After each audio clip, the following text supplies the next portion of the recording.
Top quality और consistent performance के लिए सिर्फ सिल्वर पंप नाम याद रखना। કર્મચારીઓનો વિરોધ જોવા મળ્યો છે। જમીન વિકાસ નિગમના નિવૃત્ત કર્મચારીઓનો આ વિરોધ છે।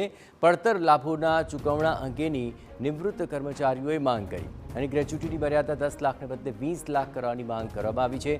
હાયર પેન્શનનો લાભ આપવા કર્મચારીઓએ રજૂઆત કરી હતી અને પડતર માંગ સ્વીકારવા મુખ્યપ્રધાન અને કૃષિ પ્રધાનને રજૂઆત કરવામાં આવી। માંગ નહીં સ્વીકારાય તો ઉગ્ર આંદોલનની ચીમકી ઉચ્ચારી છે।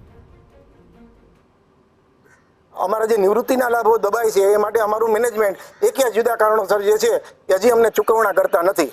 આના માટે ગ્રેજ્યુએટી, ઉચ્ચતર પગાર ધોરણ, 7મા પગાર પંચ અંતર્ગતના જે લાભો છે એ અને ખાસ તો અમારું જે CPF છે જે અમારા પોતાના પૈસા છે, અમે પૈસા ઇન્વેસ્ટ કર્યા છે અને નિગમ તરફથી એનો કન્ટ્રીબ્યુશન સમયસર જે છે એ ભરાય ન ભરાય જુદા જુદા કારણોસર જે છે હજી અમને આ બધી રકમો પ્રાપ્ત થતી નથી।